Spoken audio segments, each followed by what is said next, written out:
Доброе утро всем, кто просыпается вместе с нами. Доброе утро всем, кто завтракает, кто чаевничает, пьет Чаевничает, да. кофе, да, не спеша. Наверное, да? Есть Ну, такие может быть, кто-то и люди. спеша. Самое главное, что вместе с нами, с программой «Утро Якутии», самой уютной, доброй, утренней семейной программой на телеканале «Якутия-24». Как всегда, мы готовы вместе с вами начать этот день. Мы — это Катерина Винокурова, Павел Танин и еще огромная команда нашей программы, которая вместе с нами, в том числе и в прямом эфире, работает каждый день. И все для того, чтобы вам подарить хорошее настроение на весь наступивший день. Ну, немножко проанонсируем наш сегодняшний эфир, поговорим о пользе орехов, например, да, узнаем историю овощей и фруктов. Овощей, фруктов, да, орехов в том числе. Да, орехов в том числе. Узнаем об истории улицы Октябрьская, а также развеем все мифы и узнаем правду о магнитных бурях. Да, именно так. И это еще, причем не все, что будет сегодня, будет еще помимо этого что-то. Поэтому оставайтесь с нами в течение почти что часа, этого часа, за который можно зарядиться хорошей позитивной энергией, которая, опять же, повторюсь, поможет вам в сегодняшнем дне, как минимум, поможет его прожить с улыбкой на лице. А это самое главное. Будет улыбка на лице, будут и победы сегодняшнего дня. Ну, а теперь давайте знакомиться с погодой на сегодняшний день. В центральных районах Якутии температура воздуха сегодня от минус 10 до минус 3 градусов, в заречной группе от минус 13 до минус 5, в южных от минус 8 до минус 2, в Вилюйской группе от минус 12 до минус 2, в Нижнеленских 13,7 со знаком минус. В западных от минус 12 до плюс 1, в Колымо-Индигирской группе Улусов от минус 15 до минус 7, в Янских от минус 14 до минус 10, на северо-западе от минус 14 до минус 8. В городе Якутске температура воздуха в 6 часов утра была на отметке минус 12 градусов, атмосферное давление 761 миллиметра ртутного столба, ветер юго-западный от 1 до 3 метров в секунду. Сегодня днем в столице республики ожидается пасмурная погода, ветер также юго-западный от 1 до 3 метров в секунду. Температура воздуха в течение дня будет находиться в диапазоне от минус 9 до минус 4 градусов. Ну что? Холодно. Холодно, да. Вчера холоднее всего мы с Пашей посмотрели в Устьянском районе было, Вчера да? было, да, а сегодня у нас... А сегодня в много. Ленске очень тепло, между Сегодня в Ленске очень тепло, обещают в течение, что днем до плюс 1 может подняться, где-то еще остается плюсовая температура. И нам остается только порадоваться, да. что где-то есть Да. тепло. За жителей Ленска. Да. Да. А Ну, порадуемся за них, порадуемся за себя. А далее передаем слово нашим коллегам. Из информационной службы они о новостях расскажут.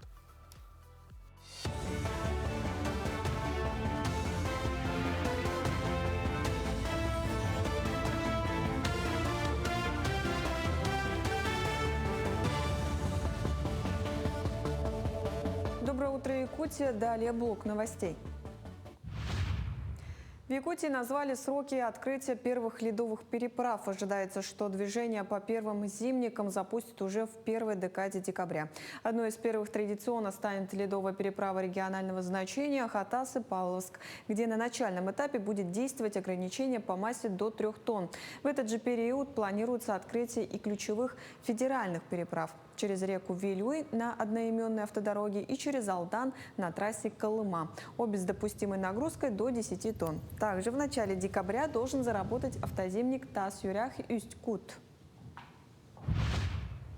Паромы между Якутском и Нижним Бестяхом начали курсировать по мере загрузки судна. Число используемых паромов сократится, а стоимость проезда изменится в соответствии с новыми тарифами. Сейчас работают 12 паромов. Переправы по маршруту Якутск-Нижний Бестях планируется перевести на работу паромов ледового класса совместно с тяжелой баржей до конца октября. Направления Качекацы, Максагалох, Кангаласы, Сотинцы и Алекмицк-Заречный на реке Лени официально закрыты, а также переправы по рекам Алдан, Вилюй и Амга. Причина закрытия связана с началом процесса образования льда.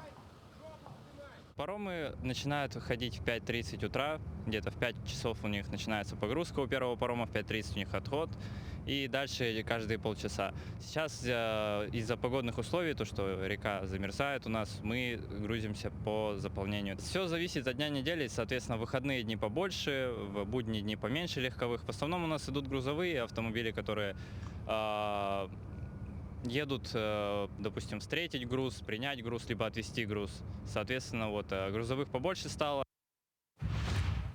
В рамках празднования столетнего юбилея авиации Якутии в Нюрбе состоялось знаковое событие. Вертолету-памятнику Ми-6 было присвоено имя его легендарного командира Анатолия Ивановича Голованова. Вся трудовая биография авиатора, прибывшего в Нюрбу в 1965 году после окончания Кременчугского летнего училища, была неразрывно связана с освоением Севера.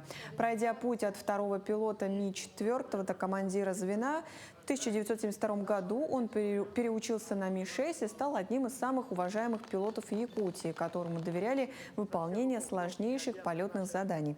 Сам вертолет является исторической машиной. Это первая в мире серийная модель с двумя турбовальными двигателями. Хорошая машина, такая чувствовалась машина. Хороший вертолет, отличный, не то что хороший, отличный. Особенно работали в Тюмени. А в Тюмени там столько этих буровых, столько там тракторов перевозили. С 1974 года и по 96-й. Ну, уже 96-й уже мало, конечно, меньше. И на этом мы уже больше не летали. Здесь еще немножко летали, и потом все меньше. И все. Потом я уже ушел на пенсию. Специалистам Минэкологии Якутии не удалось отловить уток, оставшихся на столичном озере Сайсары. На прошлой неделе подведомственный департамент охоты установил на местах обитания крякв-ловушки, которые не дали результатов. Более того, в ходе мониторинга численности уток выяснилось, что они покинули озеро. Скорее всего, полагают эксперты, перебрались на другие, еще не замерзшие полностью водоемы. Причиной такой аномальной задержки миграции птиц назвали их гибридизацию. По одной из версий, эти утки появились в результате естественного скрещивания домашней и дикой птицы. Такие особи не способны на перелеты и не покидают место своего рождения. Возможной причиной задержки миграции является у нас несанкционированный выпуск домашних подсадных уток в естественную среду обитания и возможная гибридизация с дикими утками, а также систематическое подкармливание уток, которые уже приспособлены уже к этим условиям и уже они не улетают. Да? Такие действия нарушают естественные миграционные инстинкты птиц и способствуют их оставлению на водоемах в зимний период на произвол судьбы. Спасибо нашим коллегам за новости. Теперь предлагаем ненадолго отвлечься от событий в мире и переключиться на заботу о себе. Ведь лучшее лекарство от утренней сонливости и осенней хандры – это легкое движение. Присоединяйтесь к нашей традиционной утренней зарядке. Всего пара минут, и вы зарядитесь бодростью, улучшите настроение и подготовите тело к новому дню. Наш инструктор сегодня покажет упражнения степ-аэробики. Встаем с диванов, расправляем плечи, начинаем утро активно. Помните, даже небольшая разминка помогает телу проснуться, а мозгу работать эффективнее. Так что подключайтесь.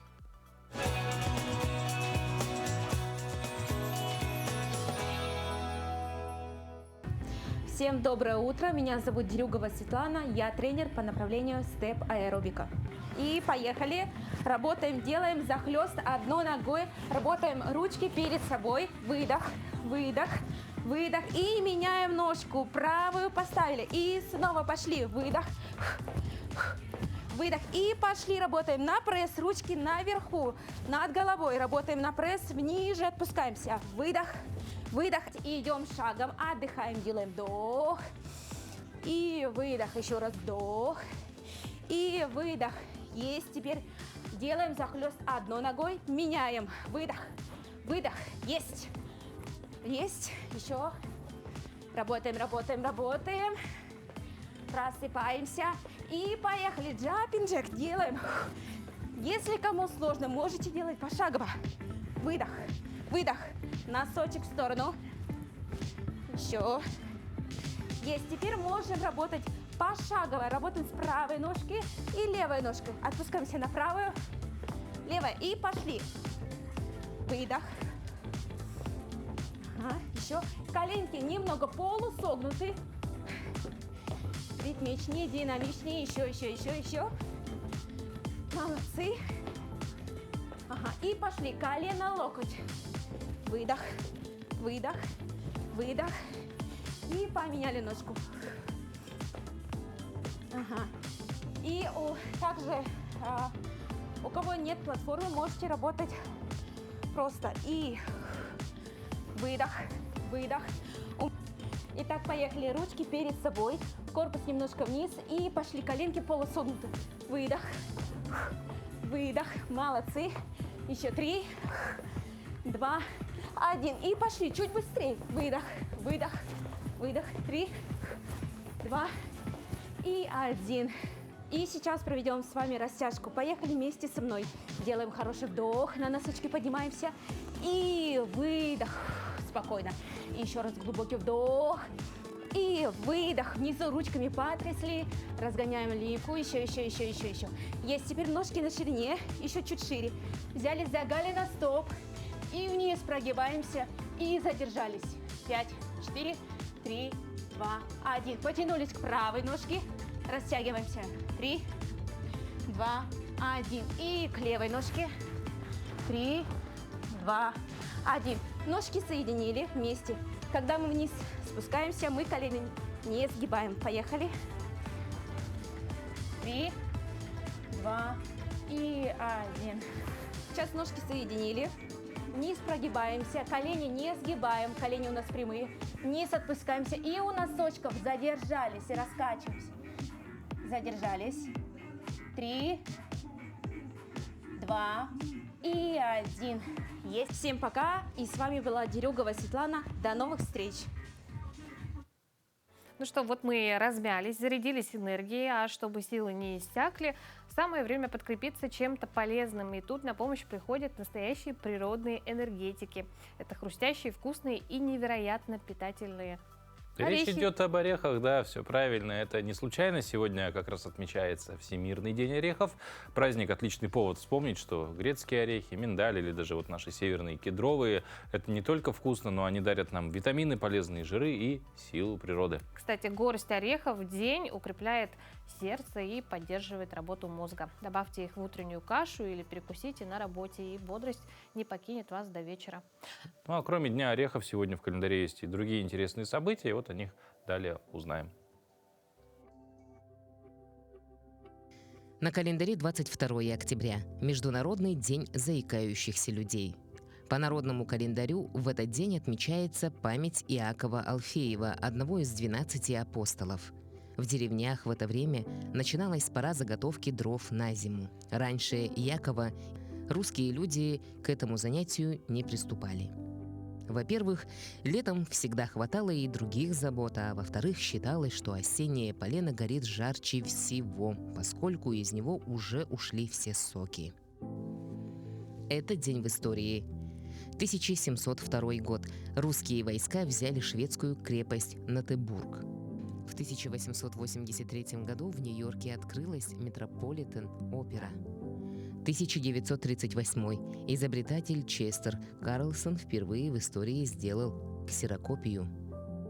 В этот день родились Ференц Лист, венгерский музыкант, композитор; Сара Бернар, французская актриса; Иван Бунин, русский писатель, переводчик, нобелевский лауреат; Иван Радченко, большевик, отбывавший ссылку в Якутской области; Жорж Брассенс, французский поэт, композитор, автор, исполнитель песен; Николай Доризо, советский и российский поэт, писатель и публицист; Роберт Раушенберг, американский художник; Спартак Мишулин, советский и российский актер театра и кино, народный артист РСФСР; Лев Яшин, советский футболист, вратарь, тренер, олимпийский чемпион. Именины сегодня отмечают Авраам, Ефим, Константин, Максим, Петр и Яков. Ну а орехи — это, конечно, прекрасный суперфуд, но чтобы рацион был по-настоящему сбалансированным, его важно дополнять другими дарами природы. И здесь на первый план выходят свежие овощи и фрукты. Как приучить себя и свою семью есть больше полезных продуктов? Почему даже зимой в Якутии можно питаться разнообразно? И какие локальные овощи и фрукты заслуживают нашего внимания? Об этом мы поговорим с нашей гостьей. У нас в студии Сахаяна Михайлова, заведующая отделением медицинской профилактики Якутской городской больницы номер 2. Сахаян, доброе утро. Доброе утро. Ну и, как говорится, чтобы не быть голословными, как действительно потребление, вот, ну, наверное, ежерегулярное, да, потребление овощей и фруктов влияет на наше здоровье? Ну, прежде чем рассказать о пользе фруктов и овощей, хочу немножко пару слов сказать о профилактических осмотрах взрослого населения. С 18 лет у нас проводится диспансеризация и профосмотр ежегодно после 40 лет. Мы там проводим анкетирование и берем анализы и исследования также, да. И после окончания диспансеризации, профосмотра, врач определяет, рационально ли питается человек, сколько он потребляет жиров, углеводов, белков. Про анализы мы все это можем определить. И потребление овощей и фруктов по методическим рекомендациям Российской Федерации составляет 400-500 грамм в сутки, то есть 4-5 штук в день, то есть средний кулак взрослого человека нужно потреблять каждый день. Это овощей и фруктов вместе или в разделе? Овощей и фруктов. Ну, исходя вместе. из вашего как раз-таки анкетирования, насколько население Якутии употребляет в своем рационе овощи и фрукты? В целом, можно сказать, население уже более правильно питается, как сейчас можно говорить, ПП, правильное питание. Многие следят за своим весом, за своим здоровьем и проходят ежегодно профмероприятия. Ну, а вот правда ли, что достаточное количество клетчатки, оно намного... Вообще, в принципе, растительная пища в рационе, она намного важнее, чем прием витаминов в таблетках. Да? Ну, то есть часто люди пытаются восполнить недостаток именно медикаментозно, скажем так. Вот, которые продаются в аптеках, у нас витамины, они содержат консерванты. Мы все знаем, что консерванты влияют на организм не очень хорошо, да? И, конечно, полезно кушать овощи и фрукты свежими, можно замороженными, да, кушать. И ни в коем случае их жарить нельзя. И много витаминов А у нас содержится в овощах, фруктах, именно по цветам, да, мы определяем. Желтый у нас содержится витамин С,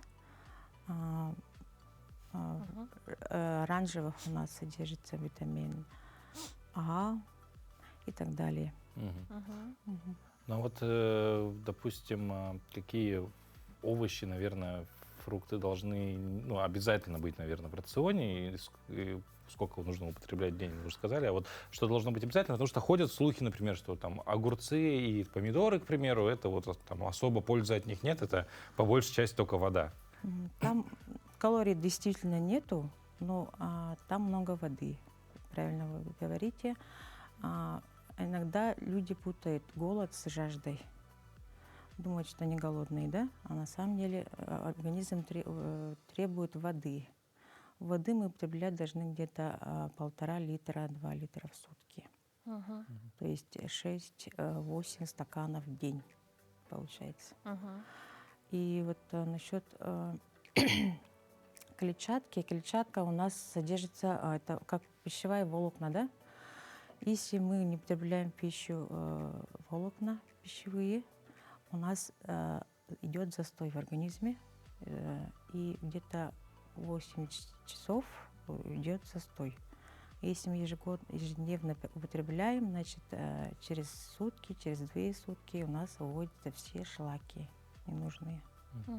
Ну, как быть в зимний период, да? Особенно, наверное, это касается труднодоступные северные районы, да, которым поставка фруктов не так часто, да, происходит. И вообще цены, если на то конские, да, заменяют ли замороженные, скажем так, овощи, фрукты? Ну, в наших, конечно, условиях якутских, да, мы больше мяса потребляем и рыбы, да, овощей, фруктов у нас нет, у нас не растет. Мы должны употреблять наши местные ягоды. То есть можно восполнить ягоды? Они содержат очень много антиоксидантов и влияет даже выводит раковые клетки. Мгм. Это уже изучено это все. Именно вот голубика, морожка, брусника, земляника влияет на наше здоровье. Неожиданное открытие про ягоду, конечно. Все якутские ягоды, да? Да. Ага, в Наши списке. Мгм. Вот. Ну а говоря про фрукты, да, кто-то вот побаивается фруктозы, потому что, говоря про вес сохранения, да, сахар очень сильно влияет на вес. Фруктоза, в принципе, как будто бы просто фруктовый сахар. Стоит ли этой фруктозы бояться? Ну, фруктоза, он усваивается в печени, да, и она может добавить лишний вес. Но она меньше вреда приносит, чем сахароза. Сахароза, она быстро усваивается. Человек, когда вот потребляет много сахара, у него много энергии, но она влияет на инсулин, выработку инсулина. И выводит сахарный диабет, панкреатит. Но сначала у нас развивается панкреатит, потом уже сахарный диабет. Это уже нарушение поджелудочной железы у нас. Инсулин вырабатывает много сахара в крови. Ну, вопрос, который, наверное, заинтересует каждого родителя, как приучить своего ребенка есть овощи с Ну, малых надо- лет.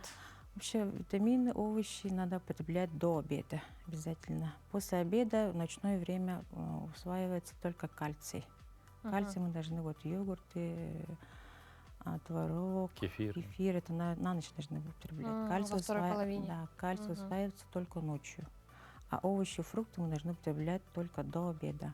И детям, конечно, дети же не любят, да, сильно кушать, но им надо порционно давать, как отдельный рацион. Также и взрослым, то есть как перекус. Яблочко, банан, да, вот по чуть-чуть вот давать ребенку. И даже такие исследования были, что вот если ребенку давать каждый день брокколи, да, допустим, с пюрешкой, картошкой, с мясом или с рыбой, да, брокколи по одной штучке давать каждый день, он уже научится, привыкает, да. И вот брокколи, вот хочу рассказать про брокколи, он имеет антиоксиданты, то есть выводит раковые клетки. Хотя бы раз в месяц взрослый человек должен употреблять этот овощ. В своем рационе. Да, очень полезный. Цхаян, спасибо вам огромное за участие в нашем эфире. Вообще, помимо полезности овощей и фруктов, это же еще и поднимает нам настроение, когда мы видим яркие цвета, да? Да. А если Даже- фрукты поесть, даже- как бы экзотика такая. Даже на эмоциональный фон очень положительно влияет. Спасибо вам большое, вам продуктивного дня и, конечно, здоровья. Спасибо. Вот. Ну, а на наше самочувствие влияют не только какие-то внутренние, да, процессы, скажем так, бывают. И еще одна из них, наверное, внешние факторы, да, это, конечно же, еще и космическая погода может на них влиять, магнитные бури, например. Многие из нас чувствуют их воздействие. Кто-то отмечает головную боль, кто-то упадок сил или перепады настроения.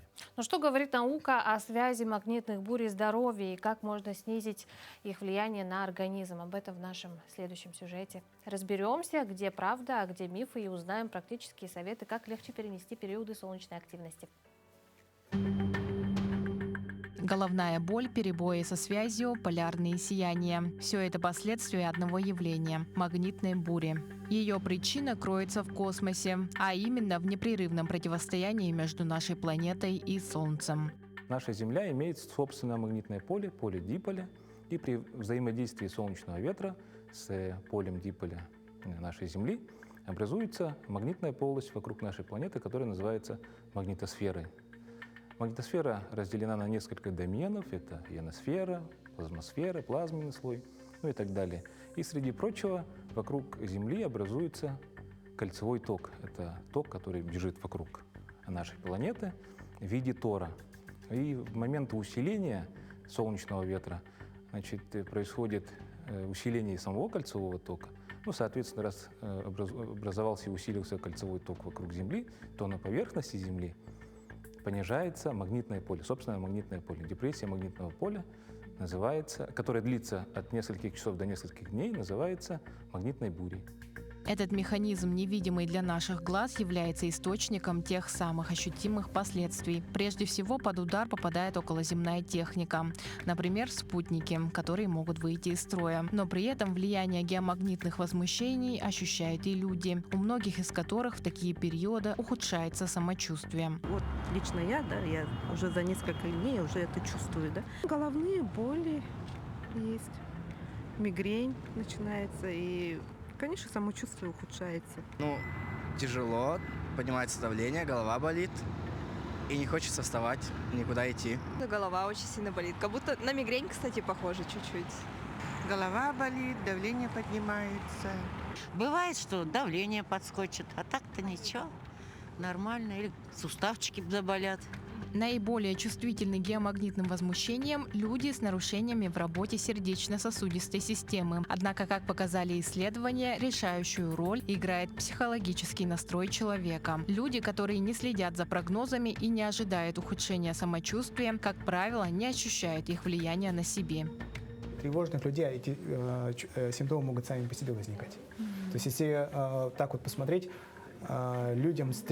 тревожным людям лучше не отслеживать геомагнитные бури, потому что в эти дни опять повышается тревожность, да, и это может привести к повышению давления. То есть тревога повышает давление, стресс повышает давление. Поэтому в любой ситуации прежде всего необходимо сохранять спокойствие и следить за своим здоровьем. Здоровый образ жизни уменьшает и проводит профилактику любых болезней. Практически. Это вот максимально, вот как мы приблизились к панацее, это вот здоровый образ жизни. То есть активный образ жизни, да, занятия спортом, правильное питание, вовремя спать, следить за своим психологическим здоровьем. Это очень важно.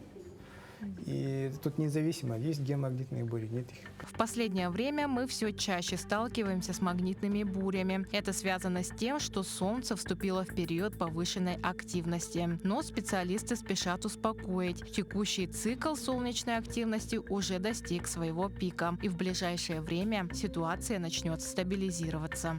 Самая большая магнитная буря 21 века и 25-го цикла, одновременно цикла солнечной активности, произошла в прошлом году, в мае месяце, 10-12 мая, называется она буря Дня Победы. Вот. И мы ее благополучно пережили, и я надеюсь, что все будет хорошо. Дальше, видимо, сейчас, так как мы сейчас в максимуме солнечной активности, видимо, дело скоро пойдет на спад, и я полагаю, что мы пережили максимум солнечной активности. Илана Захарова, Элита Махно, Стас Потапов, Якутск. Поговорили о магнитных бурях и их влиянии на здоровье. А ведь есть места, где можно не просто пережить неблагоприятные дни, а полноценно восстановить силы и укрепить организм. Речь о санаториях, настоящих оздоровительных оазисах, где помогают справиться и с последствиями стресса, и с хроническими заболеваниями, и даже с метеочувствительностью. Все, что вы хотели узнать о санаторно-курортном лечении, расскажем сегодня в рубрике «Мой доктор».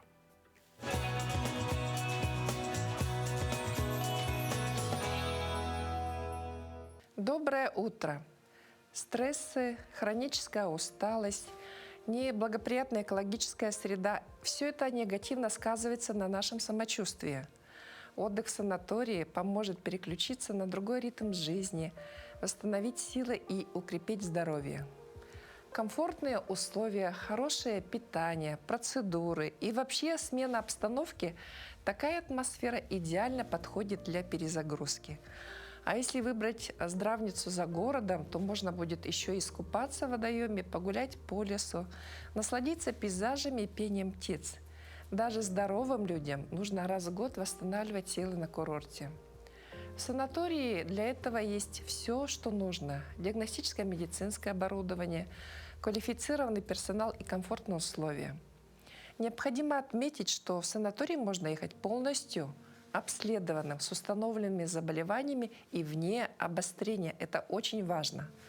Санаторно-курортное лечение может способствовать обострению заболеваний.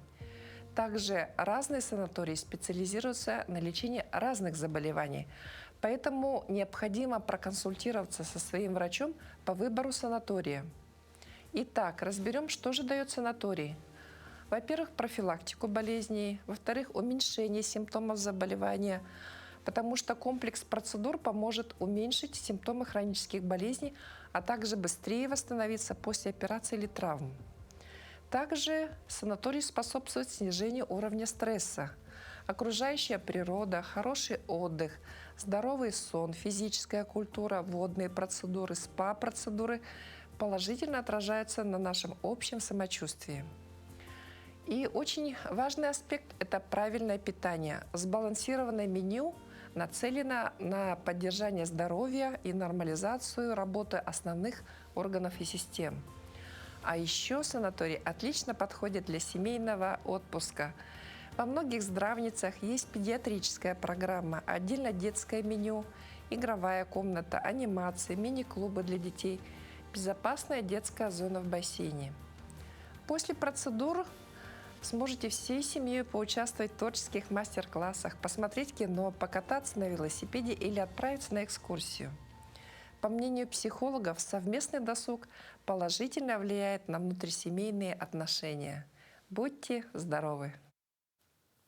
Ну а теперь приглашаем вас на прогулку по улице, которая за свою историю сменила несколько имен, носила имена известных революционеров, но сумела сохранить собственную уникальную судьбу. Сегодня это улица Октябрьская в Якутске, одна из старейших улиц города. На ней находится здание, где когда-то жил выдающийся якутский писатель и общественный деятель. А еще здесь хранится память о разных эпохах, от дореволюционных лет до советского времени.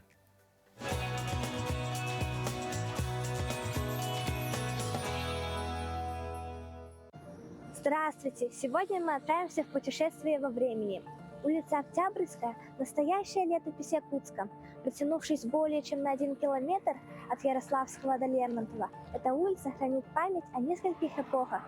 Давайте совершим путешествие во времени. В XIX веке улица называлась Николо-Преображенской по имени 2 храмов, которые стояли в ее начале и конце. Это была дорога веры и духовности. С приходом советской власти началась эпоха переименований. Сначала улица начала носить имя Троцкого, затем Ворошилова. Каждое имя отражало политические веяния своего времени. В 1962 году улица получила свое современное название – Октябрьская, в честь Великой Октябрьской революции. Так завершилась череда переименований и началась новая глава в ее истории. Сегодня Октябрьская – это уникальный сплав прошлого и настоящего. Здесь находится литературный музей имени Платона Алексеевича Аюнского, разместившийся в доме, где писатель жил в 1935-38 годах. А неподалеку возвышается Николаевский собор, один из немногих храмов России, сохранивший свой первоначальный облик до революционных времен. После революции здесь был архив, но в 90-х годах храм вернули верующим. Но история этой улицы – это не только история храмов и переименований, но и история людей и их дел. На этой улице в XVIII веке жила купчиха Борисова, видный общественный деятель Николай Афанасьев, участники знаменитой Сибиряковской экспедиции. От Ярославского до Лермонтова, от Николо-Преображенской до Октябрьской эта улица прошла сложный путь, оставив дух каждого времени. Это не просто магистраль, а живая история Якутска. Улица Октябрьская, где история встречается с современностью. Следите за новыми выпусками. Ну а с наступлением осени россиянки начали скупать шапки, которые носили мамы и бабушки в 90-х. Спрос на меховые кубанки вырос в 2 раза. На любимые головные уборы ваших мам и бабушек в магазинах уже стоят конские ценники. Спрос на шапки вырос по сравнению с прошлым осенне-зимним сезоном. В приоритете кубанки, боярки и прочий стиль 90-х.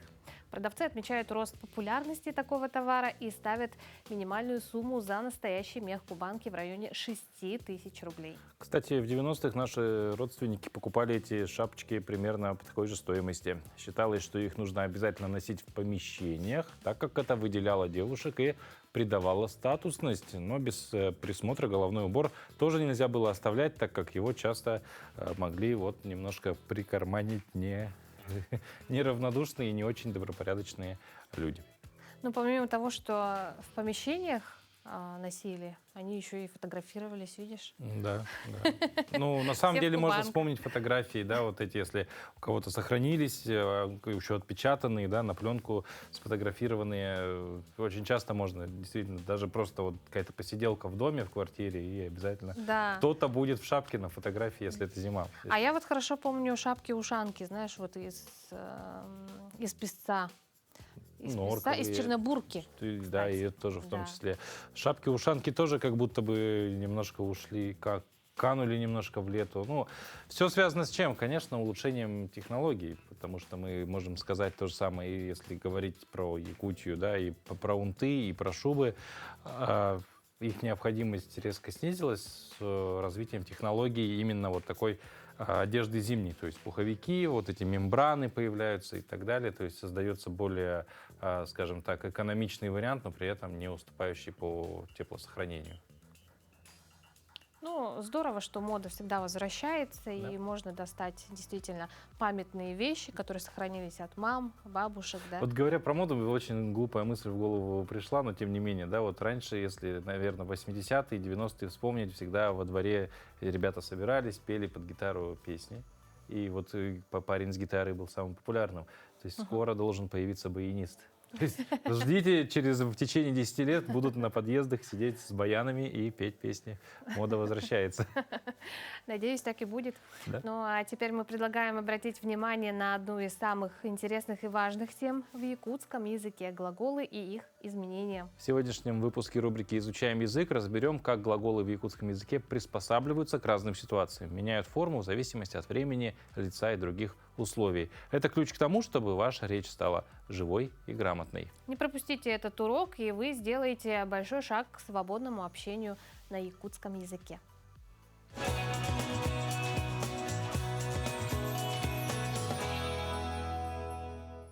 Ütö-күнүнен. Сегодня поговорим о спряжении глаголов. В якутском языке спряжение глагола осуществляется путем присоединения к основе глагола личных аффиксов. Как мы ранее проходили, основой глагола в якутском языке считается форма глагола в повелительном наклонении. Давайте вспомним. Аня, слушай и повторяй за мной. Кель. Кель. Приходи. Бар. Бар. Уходи. Сюр. Сюр. Беги. Кör. Кör. Смотри. Ах. Ах. Читай. Суруй. Суруй. Пиши. Öğret. Öğret. Учи. Эта форма является основой глагола в якутском языке. А теперь образуем от них формы изъявительного наклонения в настоящем времени. Для этого используем аффиксы сказуемости бын, гын, р, быт, гыт, лар, согласовывая их по лицам и числам. Слушаем и повторяем. Мин барабын. Мин барабын. Я иду. Эн барагын. Эн барагын. Эн барагын. Ты идешь. Кини барар. Кини барар. Он, она идет. Бихиги барабыт. Бихиги барабыт.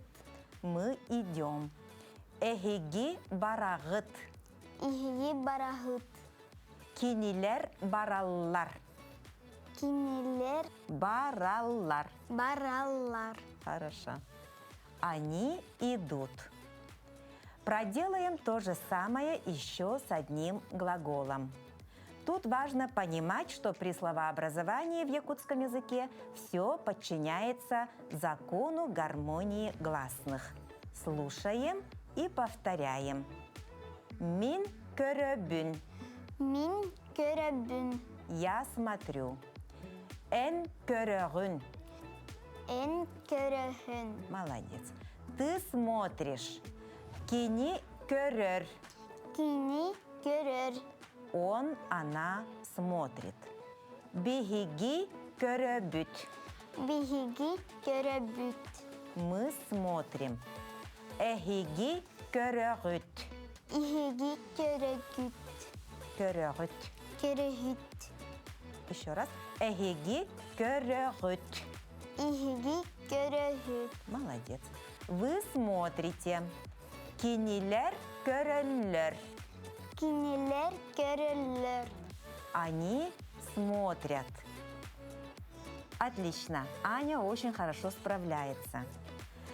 Сегодня мы узнали, как образовать форму глагола в настоящем времени в изъявительном наклонении. Попробуйте и вы самостоятельно образовать эту форму с другими глаголами. Керсёх хадери. Керсёх хадери. Продолжаем. Госпаблик Министерства экологии Якутии приглашает семьи республики принять участие в конкурсе «Экология начинается с семьи». В конкурсе могут участвовать все семьи, проживающие на территории Якутии, желающие продемонстрировать свои экологические инициативы и семейные традиции. Победителей ждут ценные призы. Работа принимается до 1 ноября. А подробная информация на сайте министерства или в Госпаблике. А также можете перейти по QR-коду, который сейчас на экране отображен, отсканировать его просто камерой своего смартфона. Ну а теперь самое время ознакомиться с последними событиями, которые произошли в нашей республике и за ее пределами, после чего мы продолжим знакомить вас с интересной и полезной информацией.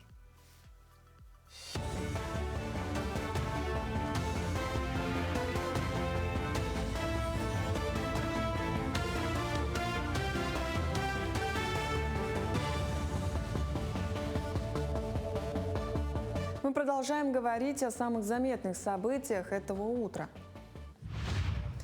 Туристическую привлекательность региона во многом формируют предприниматели. И Якутия в этом смысле не исключение. Только в этом году на поддержку бизнеса в индустрии гостеприимства выделили 30 миллионов рублей. Получить финансовую помощь для развития своего дела можно на конкурсной основе. Достаточно написать проект, который улучшит туристическую инфраструктуру. В этом году 43 человека получили субсидии на сумму больше 25 миллионов рублей. Второй тур конкурса проходит до 2 ноября. К участию допускаются и юридические лица, и индивидуальные предприниматели. Отбор проводится в рамках национального проекта «Туризм и гостеприимство». Сейчас предприниматели могут выиграть, тоже получается, поучаствовать в этом конкурсе и выиграть до 3 миллионов рублей по каждому направлению. Каждое направление – это 1 миллион рублей. Какие главные условия? Что у него должно быть не менее 50% софинансирования. То есть, например, если он подается на 10 тысяч рублей, у него на счету должны быть также 10 тысяч рублей. И он может податься до миллиона по одному направлению. Если, например, они не понимают, как заполнять заявку, то обязательно им нужно позвонить в Министерство предпринимательства или в Агентство по развитию туризма или в Центр «Мой бизнес», которые полностью проконсультируют, прям за ручку возьмут, вас доведут, скажут, как что заполнить. В Уснере при главе районной администрации с участием специалистов сферы образования и Роспотребнадзора прошло рабочее совещание по вопросу прекращения эксплуатации здания Уснерской средней школы имени Героя России Игоря Хоменко. Следует пояснить, что еще в 2021 году экспертизой Стройтехнадзора здание школы было признано частично аварийным. По результатам инженерных изысканий свайного поля, проведенных этим летом, Стройтехнадзор категорически запрещает дальнейшую эксплуатацию здания. Сейчас в школе обучается 224 ученика. На данный момент самое, как мы считаем, правильное решение – это перевести начальное звено в 36-й садик наш, да, это более 90 детей, и среднее и старшее звено оставить в гимназии, как второй сменой. Пока до мая месяца у нас так, а дальше будем уже думать. Основной вопрос ставится именно по ремонту здания Хоменко, это свайного поля, или же вообще строительство новой школы в Уснере. Ученики школы номер 1 Намского улуса успешно осваивают беспилотные авиационные системы. Благодаря федеральной программе были организованы 2 полностью оснащенных кабинета. Это учебное оборудование, дроны, 3D-принтер, ремонтная зона. В кабинетах подростки учатся программировать летательные аппараты и отправлять в полет. Дополнительным образованием охвачено 45 детей с 6 по 11 класс. Работа, которая проводится в течение 3 лет, дает свои плоды. Ученики в командном первенстве республики на чемпионате Дальневосточного округа выиграли призовые места. Тем, вошли в состав сборной России и Дальнего Востока. В этом месяце школьники участвовали в первенстве России по гонкам дронов. Для реализации данного проекта у нас прошли обучение 6 учителей нашей школы. Сегодня один из учителей у нас работает в качестве тренера сборной нашей школы. Один из педагогов обучает детей продвинутого уровня, а остальные мы обучаем ребят на базовом уровне. То есть комплекс мероприятий, которые необходимо, мы сегодня создали, и исходя из этого, соответственно, приходит и... Стали известны имена финалистов 7-го сезона общероссийской литературной премии «Дальний Восток» имени Арсеньева. Как сообщил куратор проекта Роман Косыгин, торжественная церемония награждения победителей состоится 5 декабря в Москве. В шорт-лист вошли авторы в 3 ключевых номинациях: длинная проза, короткая проза и проза для детей. Премия «Дальний Восток» была учреждена по инициативе вице-премьера и полпреда президента ВДФО Юрия Трутнева и впервые вручилась в 2012 году. За время своего существования она стала значимым событием в литературной жизни страны, собрав более 700 заявок от писателей из 49 регионов России и из-за рубежа. Таким были новости к этому часу. Всего хорошего и до встречи в эфире.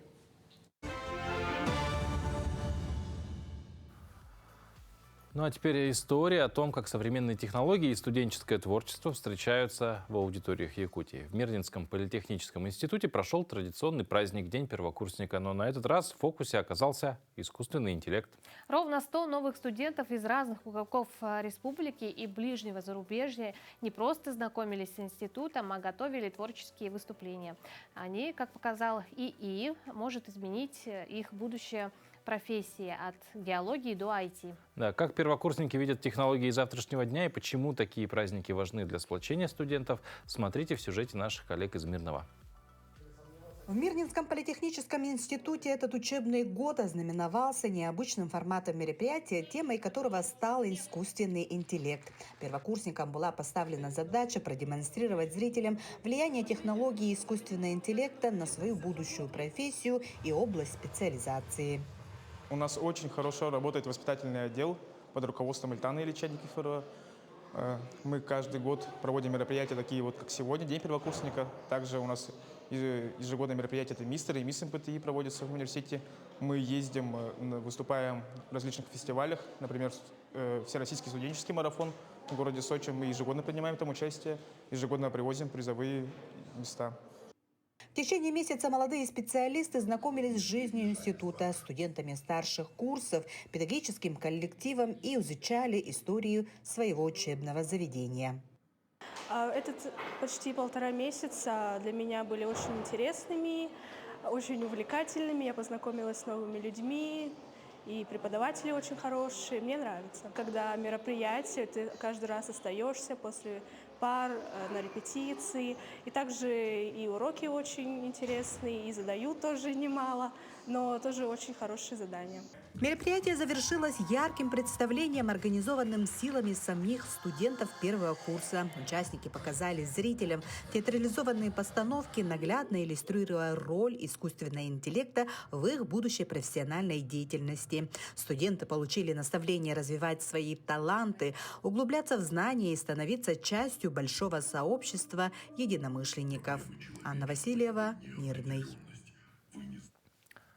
Ну а наша республика по праву гордится своими талантливыми людьми, и особенно радостно, когда их заслуги получают высокую оценку на всероссийском уровне. Недавно артисты Якутского театра эстрады были удостоены победы в номинации «Сохранение культурного наследия» на престижном конкурсе патриотической песни «Родник» в Москве.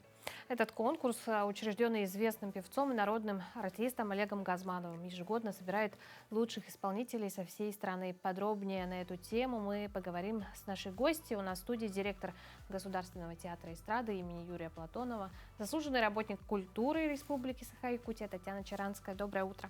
Доброе утро. Вообще у театра в последнее время очень много достижений. Вот о последнем конкурсе, о котором «Родник» в Москве, поподробнее расскажите. Да, «Родники». Ну, знаете, у нас было подано 4 песни всего на конкурс, да, потому что там номинаций очень много, вот, но в основном, конечно, позиционируется этот конкурс как патриотических песен, да, очень много песен, посвященных нашим защитникам Отечества, вот, ну и также тема Родины, любви и так далее, да, и мы 4 песни подали, из них было 3 патриотические песни и 1 про любовь, отрывок из мюзикла «Багровое солнце», вот. И прошла именно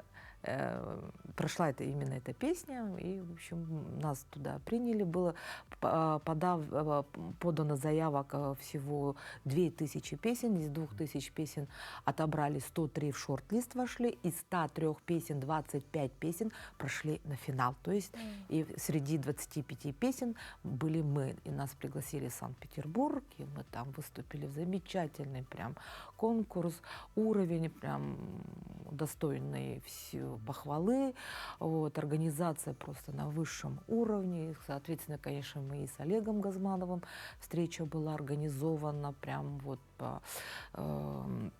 и поговорили все конкурсанты с ним, да, вот. И, конечно, Олег Газманов очень сильно поддерживает именно вот нашу патриотизм, да, и через песни, да, вот, и, конечно, подавать. Кстати, заявки вот уже на 26-й год уже принимают родники, поэтому подавайте смело, вообще как-то, как сказать, не комплексуйте, да, ага. И вот я думаю, что и республика наша достойна того, что туда проходить на эти конкурсы. И, кстати, хочу сказать, отметить, что мы были единственная республика, которая песню исполнили на своем родном языке. Вот, да. Но, правда, с переводом нас попросили, и там один куплетик, маленький перевод есть. И еще одна новость, да, что вот 4 ноября по московскому времени в 9:30 на телеканале «Звезда» покажут этот конкурс полностью. Мы там третий. День народного единства. Да. Как гала-концерт, да? Да, гала-концерт. Вот, поэтому очень замечательный конкурс. Вообще, ну, как концерт он проходит, прям шоу. И в то же время и патриотизм есть, ну, как бы, конечно, цену акцент на нем сама делается. атмосфера, да? Талантливых по всей России очень много, и хочется сказать, что, ну, большое уважение этому конкурсу. И вообще, вот и в прошлом году даже мы в солдатском конверте приняли, тогда с лауреатами 2-й степени стали, тоже в Ставрополь съездили. В общем, я вот хочу сказать, что профессионализм наших артистов растет, и, соответственно, участвуя на таких конкурсах, фестивалях, мы набираемся опыта, набираемся профессионализма, да, и на нас уже как бы мило-дорого смотреть. Ну, что касается, да, мюзикла самого «Багровое солнце», первый профессиональный этномюзикл, где вот помимо Якутии вы успели его продемонстрировать? Ну, мы, значит, в этом году летом были в Москве, показали этот спектакль в театре у Никитских ворот, в театре Марка Григорьевича Розовского, это прям центр Москвы, да, вот, полный аншлаг был. Потом мы поехали сразу на фестивале, выступили на Урус в Казани, показали, и везде был аншлаг, везде нас приняли на ура, аплодисменты большие. В Москве, правда, аплодисментов мы сорвали больше и дольше, да, вот. И знаете, что хочу сказать? Мы же показывали на своем родном языке, ну, как бы с переводом, соответственно, да, и этот мюзикл, он идет на русскоязычную публику, вот, очень хорошо воспринимают, да, и, конечно, хочется тоже отрадно то, что мы впервые, это достижение для нашего театра, мы стали соискателями национальной премии «Золотая маска». Вот, 16 сентября эксперты уже приезжали, на месте смотрели, соответствует ли видео и вообще то, что происходит на сцене, да, в общем, и теперь мы вот в декабре ждем решения шорт-листа. То есть, может быть, еще и золото. Да, дальше ну, соревнования продолжаются. Если мы вот сейчас находимся в лонг-листе, да, то если мы в шорт-лист попадем, то дальше будем бороться уже за номинацию. Ну, вот говоря про то, что аншлаг был и в Казани, и в Москве, вообще в целом, как публика реагирует, особенно публика, незнакомая с якутской культурой? Ну вот, я же говорю о том, что аплодисменты прям бурные, и все восхваляются. И знаете, там в основном нравится всем наш медвежонок, олененок, там, да, наша кукла, да. Все так восхищаются. Кстати, московские артисты, которые тоже побывали на мюзикле, сказали, вот, говорит, по кукле плачет золотая маска, да, в общем, они нам накаркали. Мы заявку подали, и в июле узнали, что мы стали соискателями. А соискателями не все мюзиклы и спектакли проходят, да. Вот. А в Казани эксперты вообще сказали, что один эксперт, правда, не помню, кто именно, но сказал такое, что я бы дал Оскара кукле. Вот, поэтому приходите, смотрите. Татьяна, ну как вообще на сегодня дальнейшие какие-то масштабные проекты ожидаются в новом театральном сезоне? Да, кстати, у нас 31 октября и 1 ноября будет премьера музыкального спектакля, который называется «Улькель». Постановщиком, режиссером является наш артист Иван Константинов. Да. «Улькель», почему это спектакль поставлен на реальных событиях. То есть, нет, точнее будет сказано, пьеса написана на реальных событиях, которая произошла на Чукотке. Помните, наверное, Великой Отечественной войны, да, через Аляску перевозили Дугласы, да, вот, и вот как раз через Чукотку, оказывается, тоже перевозили. У нас тоже через Нюрбу перевозили наши самолеты. Вот. Ну, в общем, всех вас ждем, очень интересная история. Будет что посмотреть. Да. Татьяна, спасибо большое за беседу. Поздравляем еще раз с успехом, желаем успехов в дальнейшем. Спасибо. И вдруг все-таки золотая маска будет. Да, ждем с новыми победами. Спасибо, хорошего дня. большое. Ну, а вам, дорогие зрители, желаем побед на сегодняшний день, чтобы все, что вы задумали, у вас обязательно получилось. Ну и, конечно же, хорошего настроения, и будьте этот день проведите с улыбкой. Да, ну и просыпайтесь вместе с нами уже завтра в 7 часов утра на наших телеканалах.